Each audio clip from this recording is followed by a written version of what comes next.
Hey guys, welcome to episode 55 of The Green Life. Today's episode is so special and I get to share with you an amazing guest, Dr. Robert Morse. Dr. Morse is full of wisdom, kindness, knowledge, common sense, and you will fall in love with him as I have, I promise you. But before we get into more details about Dr. Morse, I just want to share a big shout out to Namawell for the J2 juicer. As you know, I love my juices, I love my juicer, and if you want to upgrade yours, you can go into the show notes and grab the 10% discount code that I have available for you. Enjoy. We also have our beautiful retreat here in northern Portugal, and we still have some spots available. So if you go into the show notes, again, you can check the link to my website. All the details are there. The retreat is between May 5th and 10th, and we would love to see you there. Okay, back to our beautiful guest. Robert Morse is a board-certified and accredited naturopathic physician, biochemist, iridologist, and master herbalist. In fact, he has a beautiful collection of herbs that he put together to really support different body organs and systems in order to cleanse and balance out so that the body can heal. And this is what we're going to talk about today, that together food and herbs are real powerful medicine. Now, Dr. Morse has been in practice for 50 years and he has really helped people heal from very serious illnesses. We're talking cancer, diabetes, MS, Crohn's disease, scleroma, many diseases which the current system would say are incurable, and yet Dr. Morse is really a healer. He's really committed to helping people be the best version they can through looking after their body. And he has done this successfully for many years, including having a clinic here in Portugal. And so he's also part of the Associação Profissional do Especialista de Medicina Tradicional. So it's a traditional medicine specialist association. And that's so great to see because he's really brought his gift across the pond. All right, we're going to talk to Dr. Morse about holistic healing, our body, and also a little bit of spirituality. So hold on tight because this episode is wonderful. It will change your life, as I said at the beginning. And so without further ado, let's welcome our guest. Welcome, Dr. Morse. Hello, Dr. Morse. Thank you so much for joining me on The Green Life. How are you today? Hi, sweetheart. I am doing terrific. Amazing. And you look terrific. So thanks. Thank you. You're welcome. Okay, I'm really honored to have you on the podcast. We talked a little bit before the recording, and I just told you I'm a big fan. I resonate with what you say. I like that you actually go into details that I never heard anybody speak about, and I kind of thought about those things myself, and it's great validation for my thinking. So that was awesome. But also, you know, I love your commitment to wellness, but also to other people. Your TV show on your website, which is uncensored, is brilliant. You are navigating these censoring times very well, and I see a lot of people are responding to it, and we need this. We need this light work, right, in dark times. Now, the planet's suffering pretty bad, especially from unconsciousness. And so many people unconscious, the power and bees are trying to control the world, trying to, toxify people from all levels.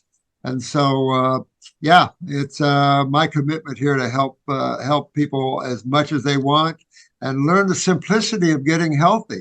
Learn that this disease consciousness is ridiculous. It's an illusionary concept by the medical community who can't tell you what causes anything. And yet it's real simple to learn what causes everything and how to unwind it and get yourself healthy. Absolutely. So before we get into that, because that's going to be very important for the show, can you just tell people a little bit about you if they haven't come across you already, and your path into medicine and why you decided to follow the naturopathy? And yeah, your story is very amazing. I mean, I have your book here, so I've read about it, but Well, I'm raised a farm boy and we did a lot of carpentry work. And so when I moved to Florida back in '68, I wanted to build myself a duplex, rent out one side for income and live in the other side. So I took on building my first house, so to speak. And I had to hire a carpenter off the beach because I needed someone to help me. And I'm a carpenter. And so then I was bringing in his lunchbox, he's bringing fruits all the time and vegetables. And I'm looking at that and I'm probably eating hamburgers and all kinds of crap. I can't even remember. And so he threw a book down from the natural hygienic community, Herbert Shelton's book, one of them. And in it, it talked about the raw foods and what animal cooks their food before they eat it and all this kind of stuff. And it just resonated like, yeah, why do they? And why am I eating dead animal meat and stuff like that, you know? And so then I started a journey into fruitarianism. So I went out into the woods, lived in a Volkswagen van for a few years, and just lived on oranges. And that brought me into a keen understanding and a long way around of how the kidneys are, what role they really have in the human body, and the importance of the lymphatic system. And so as I became a naturopath, it's been 50 years as a naturopath now and a biochemist. And we like to cure everything. If you're in a wheelchair, we like to get you out. Yeah. Amazing. Fun stuff. Yeah, it is fun. And, you know, being a fruitarian, I'm going to say this. I'm new to the raw world and I'm new to even more fruit because I studied nutrition in a classic way the first time around. And, you know, they teach you the usual stuff like you need protein. It's like protein, and you need meat. Otherwise, you don't get enough protein. And then, oh, fruits are bad for you, full of sugar. Like I learned all these things. And then I was like, okay, but I'm not getting healthier. I was 30 years old and I had high blood pressure. Well, actually, pressure wasn't too high because I never had that. But I had high cholesterol. My blood sugar was too high. And so I thought it's just a matter of time until my blood pressure gets high too. And I'm not getting healthier, but I'm eating, you know, white meat and veg. Like, what am I doing wrong, right? And then I went plant-based because I listened to a lecture by Dr. Neil Barnard, and I was like, this is different, you know, that actually sugar is not the problem. Fat is. Let me try this out. The fat from animal products, mostly saturated fats. So I tried that. It did change my life. And I didn't have IBS anymore. And that was great. And I think because I went from a diet that was very acidic to a more alkaline diet, my body responded very well. But, you know, as you do something, I guess your body changes and hormones change and everything. So throughout time, I had a bit of a stressful time in 2018 and I ended up eating vegan food, but processed. So, and that for me now is a big thing where I tell people, don't just be vegan, be whole food plant-based, because otherwise you're not helping yourself anyway. But through that process of changing and wanting to heal, because I did give myself type 2 diabetes again, I basically started eating more raw food. Like it was a natural thing for me that I just craved. And the magic happened. And now I'm like on this journey towards that, eating a lot more fruit than I've ever had in my life. And my sugar is perfect.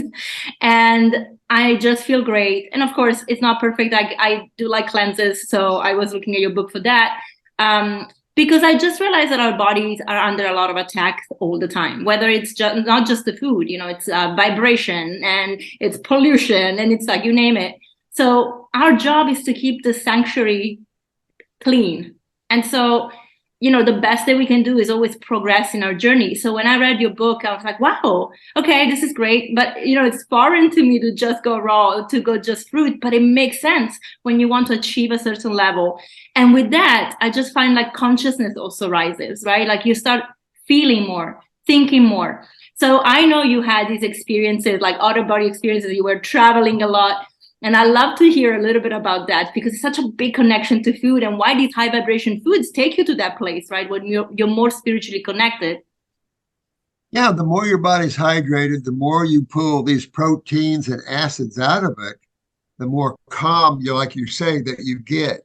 And the more calm, the more energetic you get. And of course, you're not your body. You're only using this body as you navigate on this planet. And your ability to leave it is easy. Sometimes people need a near-death experience to leave it, or they translate or die, you know, and they then pull out of their body and go on and get another one.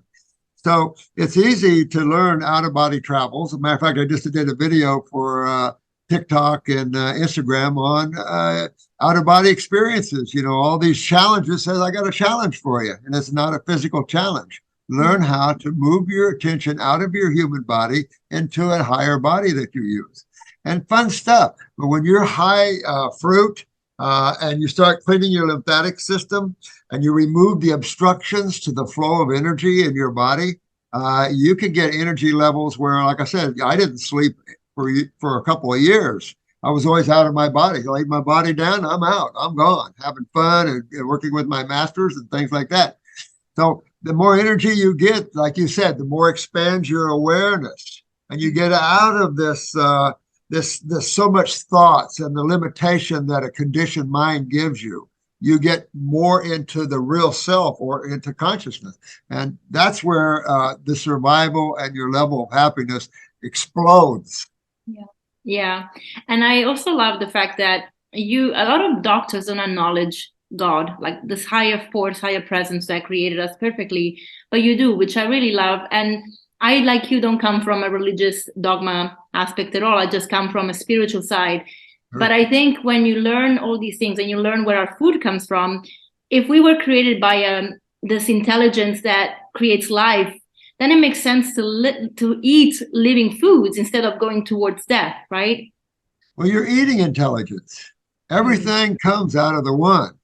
So there's nothing dead, not even minerals. Everything comes out of the one. So you have to look at food, herbs, and everything else from multifaceted levels. All fruits have a mind and emotional bodies to them, just like animals. All your animals are emotional. They also have a mind. So you can train them just like you can train yourself. So everything comes out of the one, comes down through the God worlds the same way. When you realize that, when you eat a piece of fruit or you eat something whole, you're consuming that on many different levels that affect you on many different levels. Yeah. It's when you start cooking and destroying that food and processing it that you rip all that apart and rebond the chemistry and start creating something else. Yeah.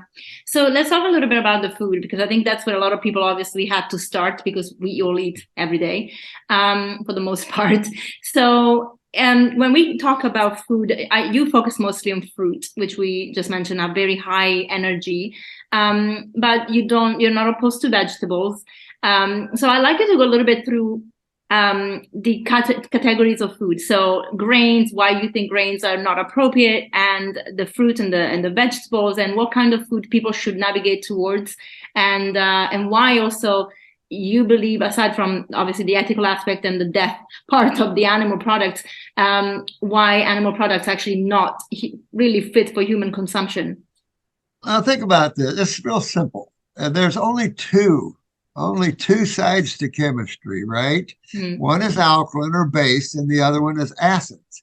So when you look at the nature and the effect that each one of these sides of chemistry has, it becomes quite clear. So acids are corrosive, inflammatory, agglomerative. In other words, they make you hard and stiff, dehydrating you. And the alkalis on the other side are hydrators, high electrons, where the others high protons. And so it hydrates, it removes inflammation. Most of these have astringent values tied to them, so they clean you. And so when you start looking, foods are divided up into the same. You either have foods that are alkaline dominant or have an alkaline ash after digestion, or they have an acid ash. Those foods that have an acid ash after the digesting are your proteins predominantly. And that acid ash then goes into the blood, which is an alkaline source. And that you can't do. So the body then starts to leach calcium out of itself to fight this acid ash that you're absorbing. So acid ash foods are animal products, are processed dairy products, are grains, beans for the most part. So all these foods have an acid ash to them, and they dehydrate, they remove calcium out of your body, they create all kinds of your problems. And protein in particular damages the gut from the World Health Organization, but it's easy to understand that. This is another reason for Crohn's and IBS and things like this. But also, again, they do leach the calcium out of that, but they also hit the kidneys. And the kidneys is where you're fighting, the kidneys and adrenal glands. And from that, when you understand your kidneys are the eliminative organs with your skin to the great lymphatic system. And your lymphatic system is what medical doctors, naturopaths around the world don't understand. And if you don't understand your sewer system, that your lymph nodes are simply septic tanks, and how the body has to remove acids Medical doctors think your body takes acids from metabolism and activity of cells and puts it back in the blood. There's nothing more stupider on the planet than that level of thinking. You can't do that. Acids are corrosive in nature. You have to be able to eliminate them. So your urine has to be slightly acidic. You have to see sediment in your urine. If your urine is clear, you're in trouble. You have to remove waste that the cells are producing, or those wastes build up. And when waste build up in the body, that's called inflammation as to start. And then you get your tumors and abscesses and, all the toxicities and all the breakdown in atypical cells and cancer cells from that side. Yeah.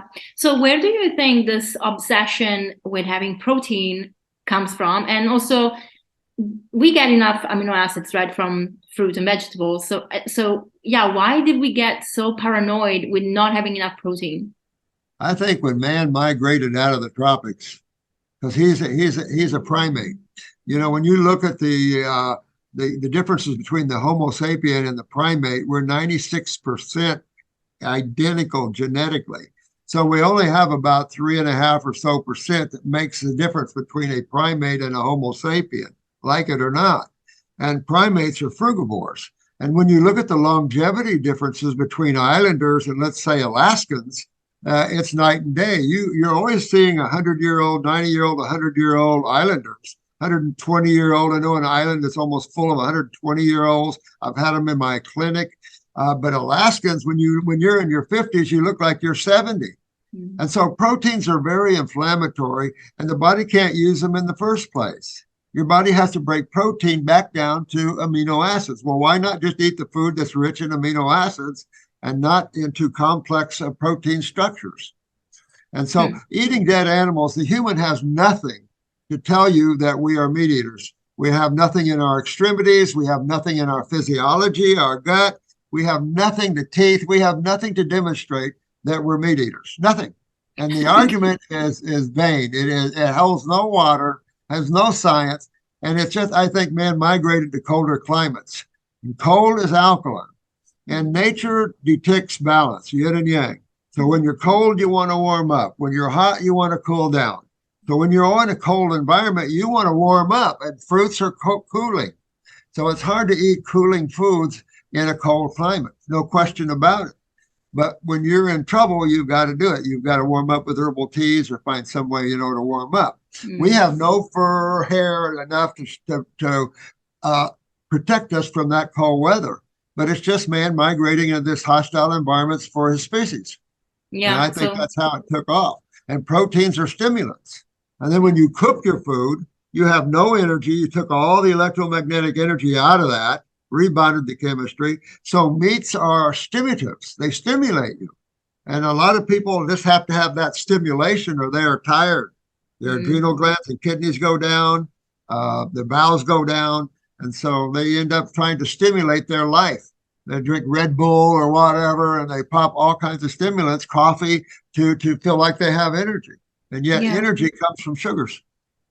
Yeah, true. So I'm going to make you cringe a little. So we went from high protein, but now there's this movement, the carnivore diet. And yeah. So I like your opinion on that. Obviously, I know what you're going to say because of this just the introduction you did on the food. But how do you feel about this? Because I mean, even though the science is clear that animal products are not beneficial to our health, they still maintain that we need it. They still maintain that without those saturated fats and cholesterol, we don't have cholesterol, which we actually make.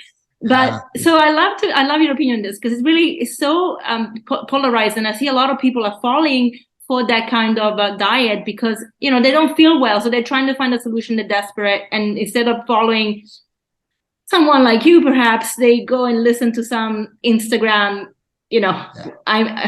celebrity. So you've got unawareness and you have idiots, and a lot of these people are idiots. I did a thing on TikTok because there's the lion diet, nothing but protein and high salt. You want to end up in the hospital? Go on nothing but protein and high salt diet. There goes your kidneys. You lose your kidneys, you lose your life. Mm-hmm. So that's a big deal. As you lose your kidneys and adrenal glands, you'll start to see your cholesterols go up. And they're going up because the lymphatic system is a cholesterol-based system. The body uses lipids to fight acids. It doesn't burn electrolytes. It'll burn them right up. So the body uses lipids. That's what the gallbladder's for. It hydrolyzes lipids, not for the blood, for the lymphatic. The body's just a bunch of cells, about 100 trillion of them, and two fluids, blood and lymph. And the blood is the kitchen and the lymph is the sewer system. That's simple. The blood does not have eliminative organs tied to it, but the lymphatic system does. And that's the kidneys and the skin. Or any other hole you might have, because if you're backed up so much, you'll ooze toxins out of your nose, out of your ears, out under your breasts, under your arms, under your groin. Wherever you have lymph nodes, you're going to see the body oozing stinky, nasty acids out.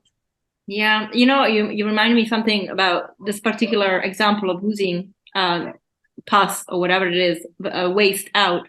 I had someone that reached out to me. She had some nodes into her breast, and one of the things was it was like they had to open it up. I mean, again, they put something in it that they shouldn't have put, but she was oozing, and I said, well, you need to cleanse. You can't just think that this is your body obviously trying to eject something, let it go. And now you also have a foreign object into your breast, so your body's like, what is this?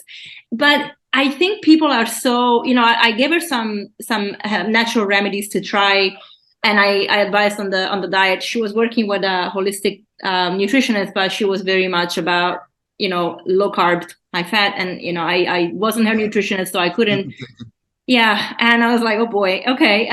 It helped what I gave her, but I said, if you're not doing it properly, this is not a solution. It's just you're just temporarily tapping, like moving and fixing, but you're not actually looking at the root cause. But for people, it's really hard to get there, like to understand that there is a root cause, and that to understand that there is much deeper, there are deeper consequences to our actions every day, like how food interacts with our body, what is happening into our body, emotions, everything. People just can't seem to go there unless they're awake to it. How do we shift that? Well, it's simple to understand this. If you can't understand this, I don't know. You can't treat a symptom. You always have to address the cause. If you treat a symptom, you never fix the cause of something. And there's a cause. We live in a world of pure science. There's no such thing as diseases. That's an illusionary concept. Nothing happens out of nothing. Everything has a cause and effect to it. It's physics. It's how life is. It's spiritual. It's everything else. It's karma. And whatever you want to tie to that. For every action, there's an opposite and equal reaction. And all of that is steeped in chemistry. Everything you can talk about, the air you breathe, the stuff you drink and eat, and everything is chemistry. Like if you smell, you're smelling chemistry. And so you simply have to understand that you can't treat with supplements the effect of something and expect to get well. It's just not going to happen. You have to address the cause. To understand the cause, you have to simply understand the two sides of chemistry. I want to say something else too. Let's go to mother's milk. When a mother that is eating properly has a baby and she wants to breastfeed them, mother's milk is particularly, and I'll just give a rounded off figure, 7.5% carbon or sugar. Half of that is lipids. That's for the lymphatic system. The sugar's for the blood. And less than 1%, almost 0.8, is protein. So when someone says you have to have a high protein diet, mother's milk from humans do not in any way demonstrate that factor. As you get up into your herbivores, you see a little more of the proteins go up, etc. But you're looking at different sizes, different species. But when you look at the human, the predominance is carbon-based foods, which is carbohydrates.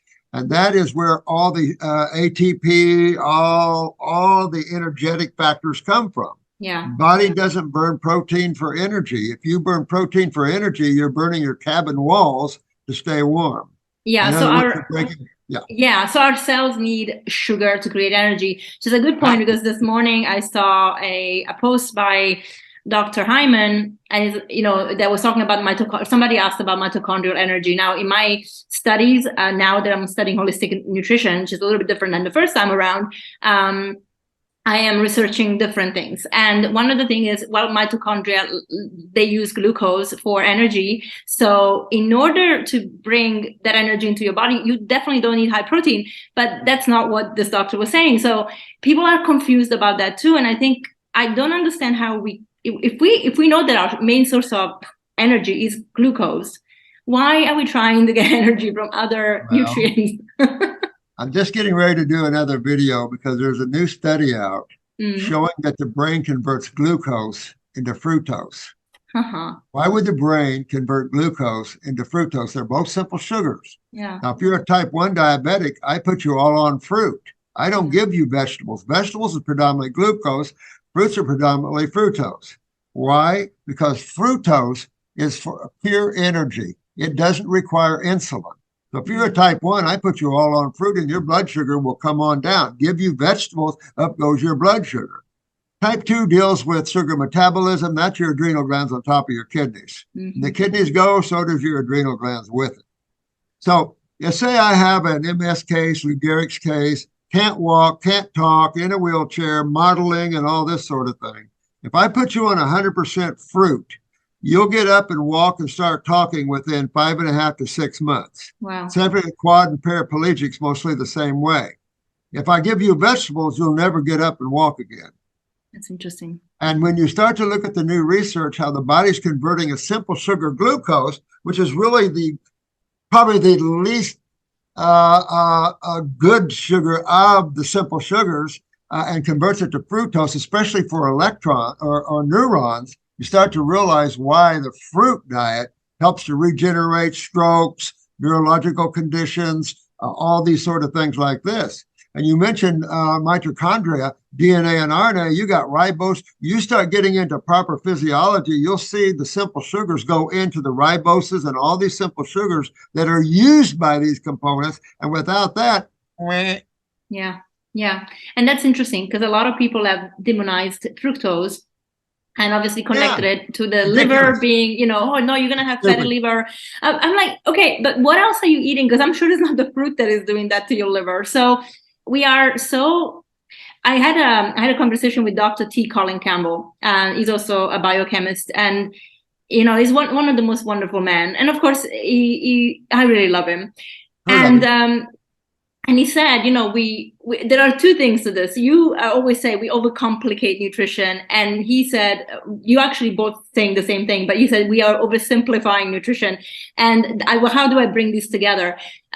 People, like he was saying, people are like oversimplifying, saying you just need carbs and protein and fats, and they don't actually distinguish what they are. And you obviously say, we are making everything so complicated because now we're going like, you need that particular protein. So it's amazing how this world works, right? The polarity is huge. And then, of course, the enemy confuses everything. So it's complicated and simplified at the same time.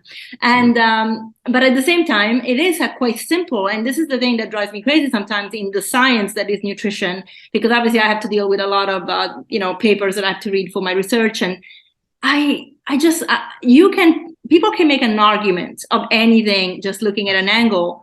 And sometimes I'm like, science is great, and we should look at studies to understand what's going on out there. But our intuition is out of the way, and common sense is not common anymore. Right? Science is ignorant always. They're always trying to discover what already exists. Yeah. And so you have to put yourself some time out of this. I only use science to validify what I'm teaching you and what we do. Yeah. The difference is, and some of these people that are saying all this stuff, is I've been behind a clinic for about 50 years, one way or another. And our success rate and I'll use the word medical terminology, although we don't treat any diseases because they don't exist. And when you understand the lymphatic system, like I said, and all that, then you start to realize this. But in terms of cancer, we're well over 90% successful. We get quads and paraplegics up out of their chairs. We rebuild MS, Lou Gehrig's. I don't know too many people out there doing that. Yeah. So we clean up psoriasis. We clean up everything out there that possibly exists. And that's why we're so well known around the world. Well, when you understand the simplicity of it, then you can get into the intellectual components. Then I'll take you deep into the world of physiology, and we'll get deeper into that if your brain wants to know that. But you've got to understand the simplicity. I use the analogy of a jigsaw puzzle. You have 1,000-word jigsaw puzzle, and someone just opens it up and lays all these little pieces of the puzzle, 1,000 pieces out, but you don't have the picture. What do you think? Going to be hard to put that jigsaw puzzle together. And that's medical thinking. And most naturopaths tell you the truth. They're playing with all these little pieces, but you got to have the picture. We have to pull back to nature. You have to look at what species the Homo sapien belongs to. You have to look a little more from the overview of life instead of tearing yourself deep into the components. Because science is ignorant always. Most A&P books say there's no lymphatic system in your brain. And these are professional. I have a ton of friends that are A&P professors, and we have one in our school, right? Pat is a A&P professor, went to medical school, and we teach this all the time. There is an extreme unconsciousness even in the science books. And so the University of West Virginia just found the lymphatic system in the brain 4 years ago. And yet all the medical doctors are taught that there's none. So it just shows you that if you rely on science for your answers, you're not going to have the whole picture. You're going to keep looking at pieces of the puzzle, and you're not going to have the whole picture. You have to pull back and take a look at more at how nature works, how chemistry is, the simplicity of it. Well, you made an important point there. This is new science, new medicine, if you like. If we go traditional, even before the 1900s, medicine was natural. It wasn't chemicals, and it wasn't like there was no domination of information, if you like, that is now like, oh, you have to be approved by somebody to say that you're saying something that makes sense, but it needs to support an agenda, otherwise it doesn't make sense for them, right? We found an old medical doctor's bag, an old medical bag back in the early 1900s, and all it had was herbs in it and a list of what you mix for what. Yeah, exactly. Yeah. But when you simply understand, there's only two sides of chemistry, and you have to understand your lymphatic system. That's all your tumors, that's all your swelling, that's your cholesterol problems. That's everything that you see doesn't come out of blood problems. Blood problems are a hiccup from the lymphatic system. It's your sewer system that man's having trouble with, and it's because he's eating an acid-ash diet and breaking down the components of the body. You break down the pancreas, the gut, like you said. You get inflammation on the wall. Most of the problem is in the wall lymphatically, but you get a lot of inflammation, mucoid plaque on the wall, malabsorption's a big deal. So you can go on and on deep into this. But if you want to be healthy, you got to pull away from acid-ash foods. There's nothing healthy about beans. What's healthy about a bean? It's dormant enzyme inhibitor. There's nothing healthy about grains. There's nothing healthy about dead animal meat. After you're weaned, there's nothing healthy about milk. No animal drinks milk after they're weaned. Yeah. So there's nothing healthy about any of these things. What's healthy is your fruits, your berries, your melons, and your vegetables, what most of the vertebrates eat. What about sprouting some of these pulses and grains? Does that make any change? Well, they say some grains like millet and quinoa are alkaline grains. They're still complex sugars. They're still a di and polysaccharide food. And so, again, people are bitching about sugars, but there's a difference between high fructose corn syrup, which is processed, and the fructose out of fruit. And if you don't understand that, then you're living in an unconscious state. And so you have the medical world blaming fructose, which is processed fructose, not the simple fructose in vegetables and fruit. If you blame that, then you're an unconscious being. Yeah. Okay. So, but I think a lot of people will have this question, so I'm going to repeat it in a different way. If they are, nobody's super healthy, but let's just say somebody is healthy to the best of their ability, and they don't have any symptoms, they don't have any disease or unease. Is there space into their diet for sprouted grains? Is there space in their diet for sprouted pulses, such as lentils sprouts, or things like chickpea sprouts? Like things that you can sprout, because a lot of beans you can't. So I have an old saying: "What you do once in a while doesn't hurt you. It's what you do all the time." Yeah. So the first meal of the day should always be a fruit meal. And that's because you're breaking the fast from the night before, and you never break a fast with anything but fruit. So breakfast should always be a fruit meal. fruit is the highest energetic food proven to be over vegetables or any other food. Fruit has about 13,000 units or actually whatever you want to call it of electromagnetic energy, where vegetables only have around 9,000. That's raw. When you cook them, you bring it down to 1,000, and there is a law of homeostasis. So if the human is giving off about 6,000 or so units of electromagnetic energy, and he is consuming foods at down to 1,000, it'll pull down their systemic energy. From looking at it from a physics point of view. Yeah. So when you start consuming foods that are double your electromagnetic energy output, you start increasing your electrical output, and that then increases brain function, neural function, all kinds of function. Well, when we're regenerating tissue, then you have to live in that higher level of energetics because the consciousness is higher. And in getting into the spirituality of it, you get more into the causal world, into the blueprints, and then you start regenerating tissue. Yeah. Oh my God, I love that. Okay, so I can tell you, like now, the weather is better. I'm managing to start my day with fruit. During the winter, it's not so much the cold that bothers me. It's we had a very wet winter, and it was like a non-stop. So my body was like, I love you, but you can't put dumb food in my body. I need dry and warm. Okay. So I was having oatmeal to begin the day because I was craving something hot. But it's so funny how I was having that and my body was craving that warmth, but I was feeling so tired after. And now that I'm starting again with my fruit, I have plenty of energy. Like, I also start with a green juice every morning. I'm addicted to it. I just can't help it. I miss it if I don't have it. So I have like lettuce and cucumbers in a juice. I love it. But then I have if your thyroid is a little low, if your thyroid is a little low, yeah, you're going to really feel the cold. Yeah, I do. The cold, again, if it's not humid, the cold I'm okay with. But wet. Yeah, I get it. I'm like, I live in the wrong place. And for lunch, if you want a salad and you're a dead animal eater, have your piece of chicken or fish with the salad. Yeah. If not, have your some beans or whatever you want with that. But remember, you have enzyme inhibitors and high phytic acids. And these two inhibit your own enzymatic action and stuff. And there's nothing really good. Have some nuts would be better. Yeah. No, I agree. And I do love salads. No dead things in my plate anymore since 10 years, and I couldn't be happier. Soups or steamed vegetables. You can have a salad with some steamed vegetables, salad with some vegetable soup, and then at night, go ahead and have a fruit meal. That way, you're digesting well at night. You're going to dream good. They're going to be more lucid.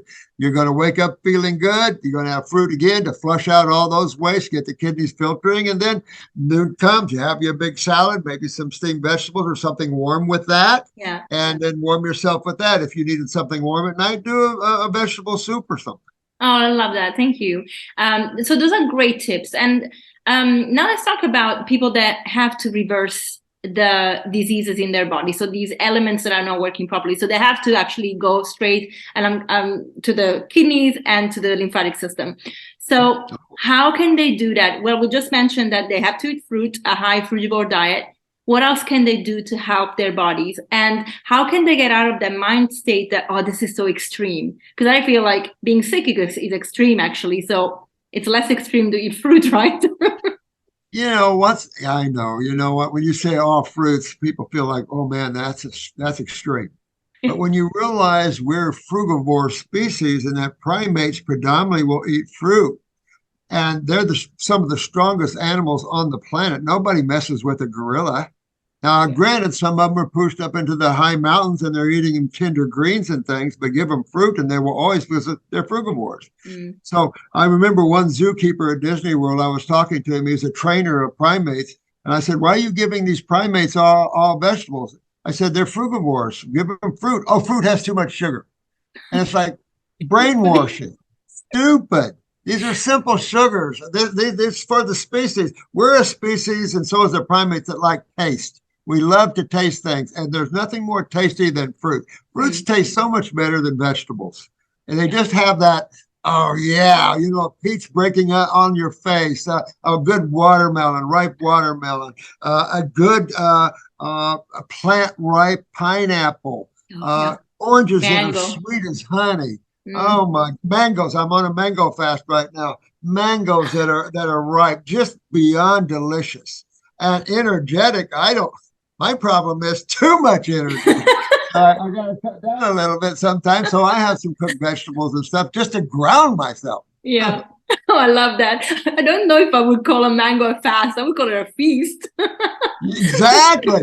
I tell you, these are the foods that once your body changes and you get out of this conscious, you start cleaning all these acids out of your body and all these proteins. You'll lose your body odors. You'll start to smell like the foods you're eating. Your cholesterols will come out. Your IBS and Crohn's, all this stuff comes out because this is all acidosis interstitially, just location, location, location. So you'll rebuild fat. Fat will come out of your body. You'll rebuild the liver. If you have a fatty liver or fatty pancreas, tumors will come out. All your skins will clear up. Your endocrine glands will start picking up again. It's cool to see how the body heals itself. Matter of fact, on my TV channel, I have a whole line of videos that are about tissue regeneration. And go to there, it's drmorris.tv, and look at the toe. This toe wanted to be amputated. It's just tissue hanging there from a diabetic.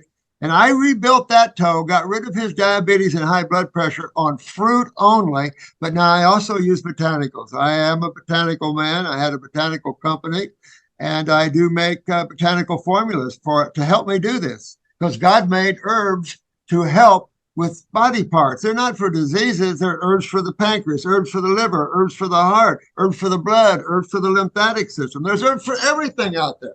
Yeah, you actually segue my next question. I like your opinion on this. I know that you have the herbs. I looked at them. They're beautiful. And they're great compositions. They're great. You have great sets for digestive system, for lymphatic, for kidneys. So, do you believe and feel that people need to, together with the herbs, need to adjust their diet? Because what I found with my clients is giving them herbs alone, if they haven't changed their diet, it won't work. Right. You found that too.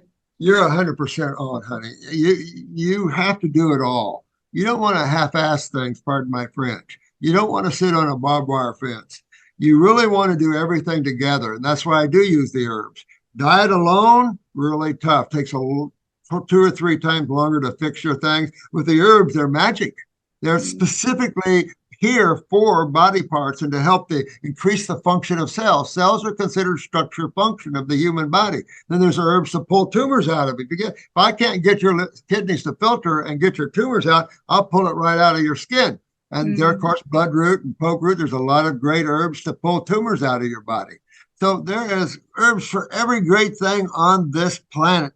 And so learning how to put them together right has been my forte. But then, I get my whispers and my help from some nice sources. Yeah. Let's talk about cancer, because it's something that is plaguing the planet. And you did mention it's got to do with the lymphatic system. I interviewed a wonderful, wonderful woman last week, Dawn Mosalem. She's actually a doctor. She studied naturopathy, but she had a very challenging health journey, and she's really a miracle walking. But she, of course, had this massive tumor on her lungs that she had to they told her she had to do chemo for it, which she did. And then but the chemo and the radiation did damage her heart. So after almost 20 years, she had to have a heart transplant. But she did believe that if she hadn't done that, she would maybe be alive, because the size of the tumor on her lungs was huge. Now, I obviously understand what she went through. So I would never say, oh my God, should have never done it. I understand that. I understand why, if you are in fear and you're in that moment and the doctors around you tell you that's the only survival strategy, you might go for it. I really get it. But deep inside my heart, I always thought if I ever get cancer, I would not do chemo. I would heal with food and with the right things, with herbs and lifestyle, because my body wants to heal, and I would not want to put poison in my body, because I have seen chemo actually kill people. So when it comes to cancer, why are we all getting it pretty much? Like the majority of the population is plagued by this. This is a real pandemic, and most people just don't know how to heal, and they really, really rely on this chemical that is, Well, yeah. That stuff. Okay, you ask. So here goes. All right. Go for it. Yeah, yeah. So number one, if you do not understand your lymphatic system and the fact that your kidneys must filter, you must see sediment in your urine, then you'll never get rid of tumors. You'll never understand, and you'll treat it as a disease that you're trying to attack. So talk about treating the effect instead of the cause. When you have a cell in your body that's degraded or at the level beyond an atypical cell into a degraded or degenerative cell, they call that cancer, just to scare the pants off of you. The bottom line is, what side of chemistry is damaging the cells in your body, and what system do you have wrong? What's going on in your body? You've got to go back to your sewer system and understand that your sewer system removes acids out of your body. And if it can't, your lymph nodes are swollen, your kidneys are not filtering, it all backs up into your house, which is the cells. And so you will see these acids start to mutate and break down your cells. To give someone an acid hotter than the acid that are damaging your cells is criminal. So anyone that disperses chemotherapy is doing a criminal act. And I'll give you an example. Most cellular waste, most acids that are damaging your cells are at 3 pH. Chemo is anywhere from 1.5 to 2 pH, which is 10 to 15 times hotter than the acids that are actually damaging the cell. So of 100 people that walk into chemotherapy, only 10 walk out. 90% of the people that take chemotherapy die from it. And that 10% that come out in 5 years, half of those are dead. I'll give you another example. If someone walked up to you and threw a vat of acid, muriatic acid generally, but an acid in your face, you see what it does to your face and your skin? It'll scar you and break your skin right down. If you pour Coke on your skin, it's going to burn really, really bad. Take a sip of Coca-Cola, Dr. Pepper, or Pepsi. Start burning your mucosa of your mouth. That's 3 pH. Most soda pops are 3 pH. So the same acids that are damaging the cells in your body. And yet someone is willing to allow someone else to put an acid in your veins that causes, just look at what an acid does throwing on your face. Ask yourself, what's your face made of? Cells. You distribute it in your veins, and what's your veins made of? Cells. And so it destroys all the cells. It is one of the most criminal acts on this planet ever done. And people grump, oh, that's the only thing I have left. No, it's not.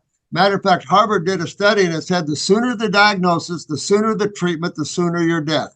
It's just like masks. If you get the true studies out there, you'll find the ridiculousness of some of these doctors that are saying crap like that. You cannot do chemo. You might as well go off into the woods and pass yourself. You're not going to die from a tumor unless it's pressing on a vital organ or blood flow or something like that. And it's easy to get these tumors out of you once you open up the pathway that's blocked, that's causing you to have it.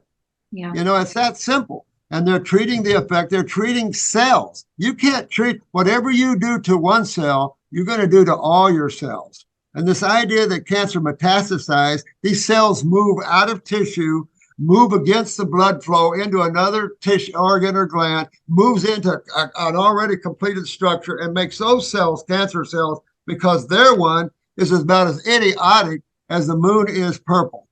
It is just full of stupidity. It's full of money making, but you understand who created the American Cancer Society. Yep. John Rockefeller Jr. Rockefeller, yeah. Yeah. There you go. And Rockefeller created the medical consciousness of diseases and the germ theory. You start to realize that this is all set up, and these poor medical doctors are falling into this level of unconsciousness, willing to put acids in your veins that no one would allow. Look at what I put up on my website, what chemotherapy spill looks like on your skin. And I took nursing, I took IV therapy, I worked in emergency rooms for years. And so I can tell you, you have to glove up. You can't spill chemo on someone's skin or it'll burn your skin right up. But you're going to put the same thing, that same acid in your veins? Who in the right mind, who with common sense, as you said earlier, would ever fall for something like that? And it's these poor souls that can't think, that are not led to any level of awareness, and they're led like cattle into these chemotherapy bins and given this juice. And this is the most criminal act that I can think of that man is doing to himself. Yeah, the medical system is indeed a mafia. That's all I can call it. It's insane.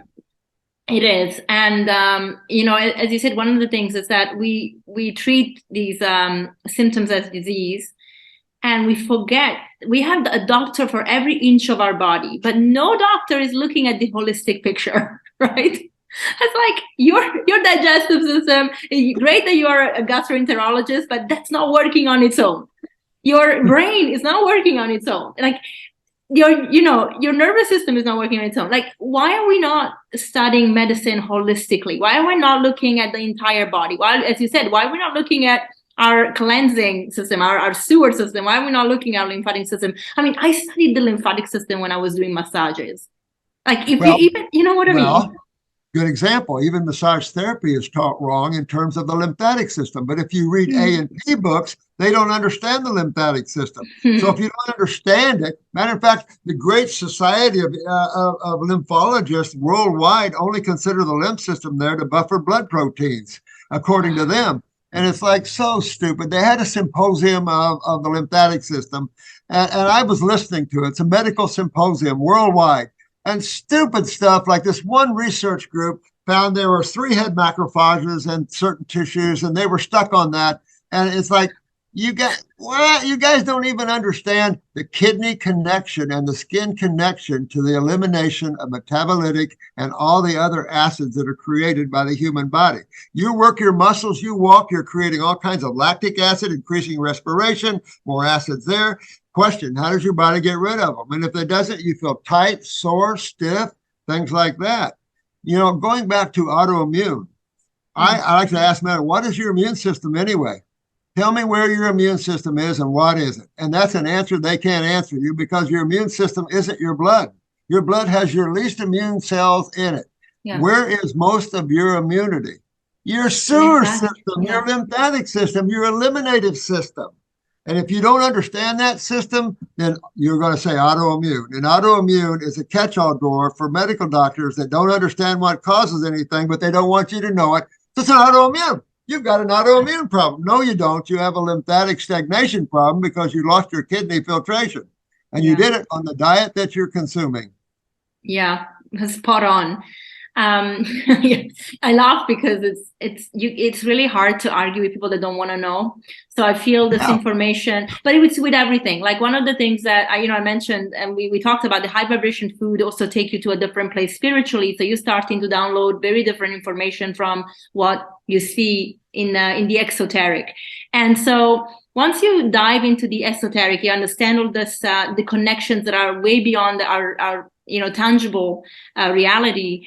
You also understand that we have to have compassion sometimes for people that don't see it because they're not meant to see it, maybe, or that in the particular journey they're not meant to see it, maybe later, I don't know. But some people just will get the information and follow it and understand it, and others, you can hit it with all this common sense, with all these connections, with all these examples, and they still will not see it. It's all karma. Everything is karma. Everything is cause and effect. So when you see someone in a wheelchair and you go, oh my God, but you realize they've created the action to have that reaction. Yeah. And so what we're best at doing, for me particularly, I like to work with the masters, we like to unwind your karma. And you have a chance to unwind your karma, and we give you all the keys to do that. If you choose not to, that's up to you. I do not judge one way or another, because you can't do anything about it.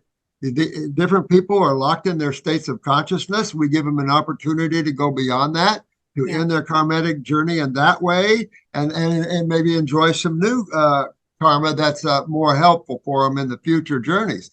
Yeah. But outside of that, there's no judgment. People are trapped in these levels of consciousness. It's like spirituality. There's all kinds of levels of understanding of the self.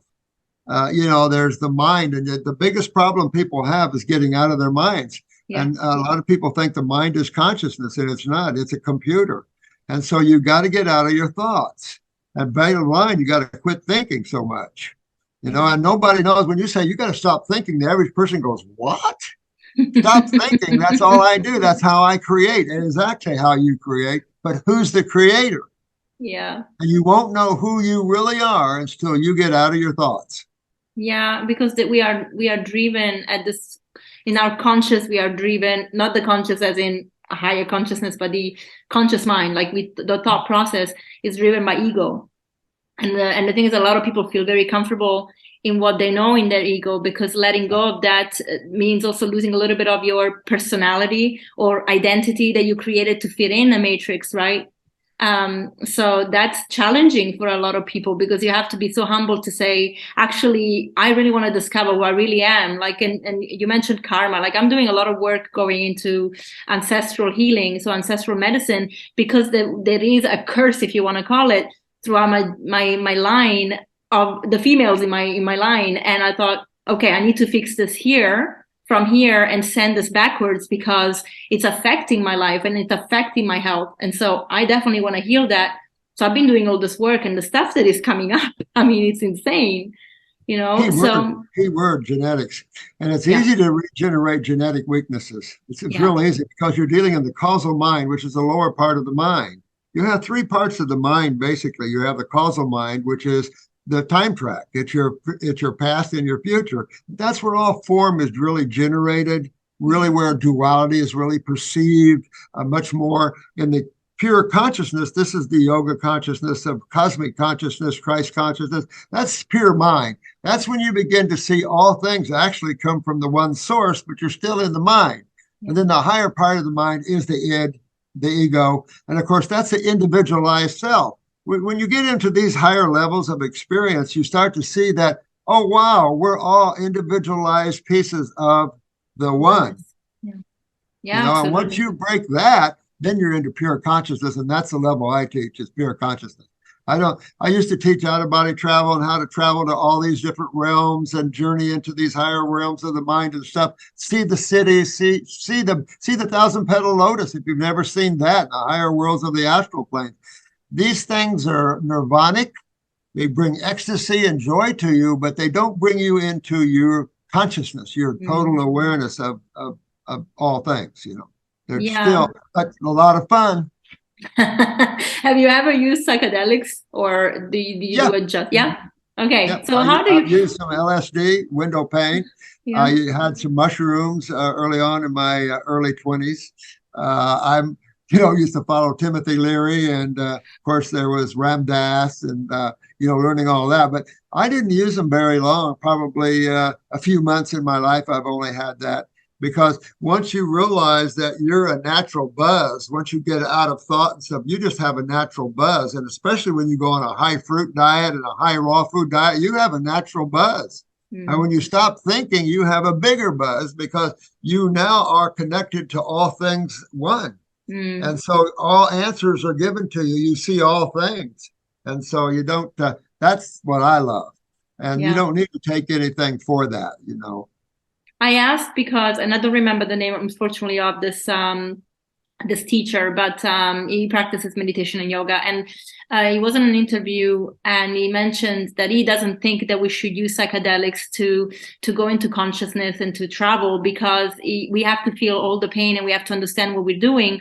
And a lot of people that are doing ayahuasca is becoming huge. So a lot of people are traveling to Peru, whether they're doing it with the actual shamans or with charlatans, that's a different story. But they're trying to obviously get into these journeys, and every journey you need more of the medicine to get there, and it's and then they think that they achieve this consciousness, and then of course they become like this fashionable new agers, instead of actually really working on what's going on and really transcending, because we all want to get to the Adam Kanban, right? Like we want to get to Keter, and they can't really do it, because unless they're taking something to travel, they can't do it. So it's an interesting fact. So that's why I was asking you, but you actually mentioned it, like you tried it, but you do it without. I've been an out-of-body avid traveler and teaching that in classes for years. And one day I'm journeying to this beautiful place, and this voice whispers through me, okay, who's the traveler? So I have to laugh, because we spend all this time in spirituality trying to achieve what we already are. Yeah. You already are consciousness, and yet you think you take a journey to it. There's no journey. You can't find yourself outside of yourself. You can't journey to find yourself, because you already are that which is. How do you find out that part of you, which is pure consciousness, because that's what you're looking at right now. We're talking about lower forms and the diets for lower forms, and then the higher forms of the astral or emotional worlds, and then the mental bodies and stuff like this, which are actual bodies that you use. But they're still physical or bodies that you're using to experience in duality or in creation. You're pure consciousness. How do you get to that? You have to stop thinking. You got to go beyond your thoughts. You waste more time trying to go somewhere when there's nowhere to go, because you can't go anywhere to find or hide from yourself either way. Yeah. Read books on J. Krishnamurti. I think for a lot of people, he's really good at getting you to understand that you've got to get away from thought. You got to go to who's the thinker. And there's no, you are the conscious awareness. So you're trying to find yourself with yourself. Yeah. And so it's a simple matter of letting go of, and Buddha said it earlier, detachment. All these saints and saviors have given you little tidbits, like eat the fruit, stop thinking, stop desiring, stop chasing rainbows and be that which you already are. And the only way you can do that is just the realization of the now. You can only find yourself in the present. There's no time in the now. There's nowhere to go in the now. And the now is where all things are. So it's, again, getting out of duality. Yeah, it's true. We spend so much time regretting the past, wishing for the future. Exactly. We're not present at all. Exactly. Yeah, I mean, I need protein, or I need, this sort of that sort. Move right into it, baby. Yeah. Be that which is. I am not immune to the effects of the world and the constructs of the world. I mean, I'm very in my composition, I'm very kapha, like I'm very grounded, but I'm also pitta, super fiery, like okay. So I have to really, and I think this is my attraction now that I live in the mountains. I'm in nature. I'm connecting with the creation. I'm connecting with animals. So one of my missions is I've been rescuing dogs right, left, and center. And I don't know. I hear them. I understand them. I connect to them. I connect to nature. I hear the pain that it feels, and because of that, I think now I'm ready also to accept this different diet to what I was having before. Because before, I felt living in London, I had to be very grounded to survive. Like you can't be all, bata in London, like they're going to crush you. And I used to be a banker. So I know. So I had to be really, really grounded and fiery. But it did burn me out. And I now finally am ready to say, well, I learned all that, I embodied all that, but now it's time to embrace this feminine energy and actually become more bad. And to do that, I need to have the right food for it. So there's like this transition happening. And I think globally, at universal level, it's happening. A lot of women finally also, and men, are finding that feminine kindness that is coming in and saying, we don't have to be all like, go. We can be a little more subtle, a little bit more still, a little bit more connected and present, and then let things unfold. So I really, this is why probably I'm appreciating this diet a lot more. And this is why maybe if I read your book 10 years ago, it would have been Chinese to me, right? But now it's like completely makes sense. Well, the female is the alkaline energy. Without the feminine energy, there's no love. Yeah. The men are the acids. They're the one that creates the wars. They're the ones that are corrosive. So without the feminine principle, they don't realize you have a warring universe. I have a TikTok challenge out there that is the Be Here Now challenge. Yes. Spend one day just observing. A thought comes in, stop it. Just begin to observe instead of think. And after a while, when you work with this, you'll begin to observe your own mind and thoughts and control them from a point of consciousness. And if you spend any time working on spirituality, that's the level you want to work on. You want to work on being in the now conscious-wise, but allowing your mind to function and create the things you want or need. And the same thing emotionally. If you want to spend time in the emotional world, go ahead. But if you move your attention to those thoughts or to those emotions, they're going to own you. And you're not going to be conscious. So you have to spend more time being the observer instead of the thinker. I love that. Yeah, so can you do it for an hour? Can you stop thinking for an hour? Can you stop thinking for 5 minutes? And the answer is tough for some people because Tough. they live from one thought to another thought to another thought to another thought. And this is nothing but your rule of 84, your journey of karma. One thought to another thought. You'll never be awake because it is you that is trapped with your mind using thoughts to create. Yeah, it's so interesting you say that. You know what I find it really challenging if I don't get up early in the morning and I mean like 5 o'clock, I find it really challenging like to even meditate. And I love meditating. But if it's not in that stillness, and you know, and that's the thing, that stillness, because even if it's 7 o'clock, the dogs are like, it's bright outside, I want to be out. So they are like all awake and they bother that energetic quietness, you know. But if you get up early and you actually are in stillness, it's so much easier. So I found that and I thought, wow, even the energetics of the surroundings are so impactful for us being able to. So it's an exercise to actually being in this in the day, in the awakened state, and then be like, I must not think. So I'm gonna do that challenge you have on your Do the challenge. You always have to be in the stillness and yeah. the chaos. You know Yeah. what I mean? No matter whatever the chaos is, you have to always be in the stillness. Within that, let me tell you, there's no feminine or male principles. Consciousness is not gendered. So Yeah. in the consciousness, there's no male or female energies involved because you're both. Yeah. You know? Yeah. And those that are more awake have both male and female energies. I'm very feminine, but I'm also very male. I can pull either side that I want to pull if I need to pull it for whatever I need to pull it for. Yeah. You can see you're the same way. You have male principles. You can be that strong and dominant and whatever, but then you can give the love that you need to give. Yeah. You know, and so realizing that consciousness is non-gendered, it's only embodiments that are gendered. Yeah. But without the feminine principle, males, you're in trouble. Yeah, you're right. We can be very destructive. It's true. Yeah. So, what is a day in a life of Dr. Morse in terms of lifestyle choices and food? What's your routine like? Well, I get up. I have fruit even through the night. I don't sleep a lot. I probably sleep 3 hours a night at best. I'm always, I've got so many things going on, and I work with people out of body. So I'm always in that sort of thing, letting things flow through me. I let the divine tell me what I need to move through and do. I try to do without thought, but I'm always writing. I'm always doing videos, podcasts. I've got my school and I'm always working on classes. I'm trying to get a naturopathic degree out of that school. Yes. And so I'm always, always involved in creation in some level or another, but I'm always trying to keep my beingness intact, you know? So I'm always trying to eat right, but I'm always also just trying to give out that energy of the now and just survive because I'm 73 now and I've been 50 years doing this. And I love helping people and healing people. I love somebody getting up out of their wheelchair saying, thanks, Doc. That's the best Parachute that doesn't open and they hit the ground. I love pulling them out of that. I love helping people at all levels. And it's fun to see that.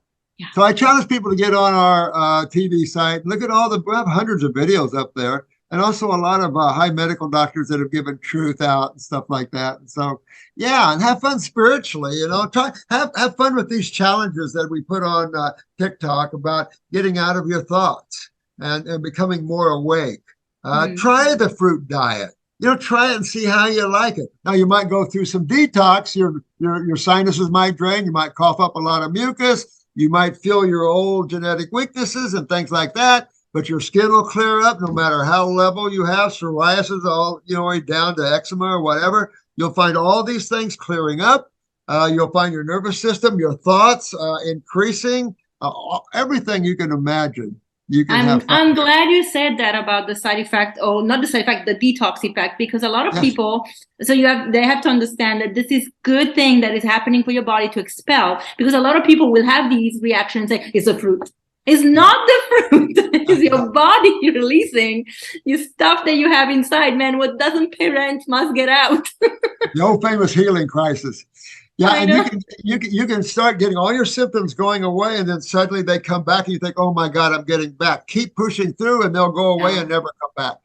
All kinds of, and wherever you have a weakness, you're going to feel it. Your body's going to go heal a weakness or an old injury. You're going to feel those, and then they'll be gone. and you'll just feel stronger everywhere in the body. Your muscles will start feeling energy coming into them that you've never felt before. You'll start having lucid dreams, and you'll everything changes. Your body odor disappears. Your agility, your limberness, everything comes, and you just feel like you're young all over again. I don't feel my age whatsoever. No, you don't have an energy that is very young. I would say 20.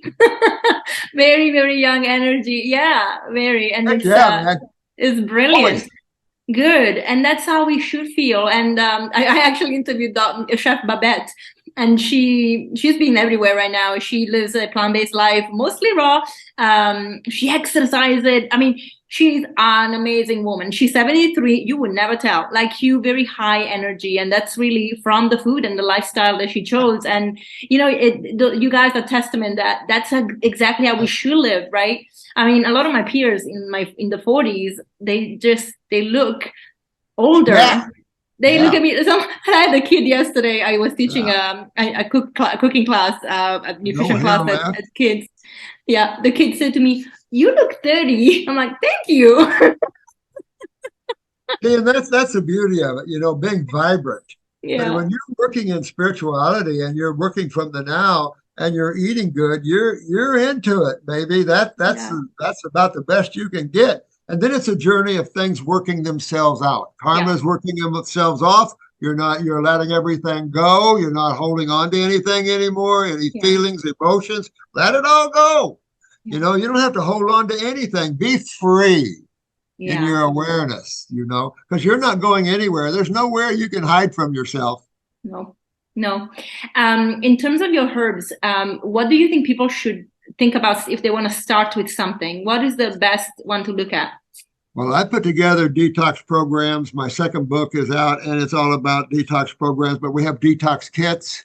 And the first kit deworms you and everything, enhances your nervous system, goes after the endocrinology of your body, enhances your thyroid, parathyroids. You must learn about parathyroids and depression and calcium utilization. Learn what, especially females that can't conceive, what the pituitary gland is and how you can turn everything around in your world and start having healthy children, postpartum, how to fix all of these things. Females that deal with ovarian cysts and fibroids and endometriosis, how you fix all of that stuff, how you get a healthy feminine body, but also the males and all their problems as well. IBS you mentioned, Crohn's and all this stuff. Learn the interstitial levels. Learn that the body's nothing but a bunch of cells, spaces around all the cells, and those spaces are full of blood and lymph, predominantly lymph. And learn your sewer system and the role of the kidneys and adrenal glands. And you've got a great understanding of how you can take yourself from Hellville to what we call Wellville.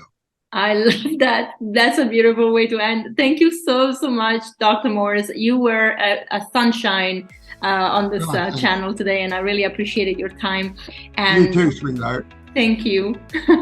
Bye now. Bye now. Bye. Thank you so much, Dr. Morse, and thank you everyone for staying on for this episode. I hope that you fell in love with this guest as I have, because there's so much wisdom and so much beauty to be shared, and he does it in a way that is so wonderful, so energetic, and he really is a poster child for what he preaches.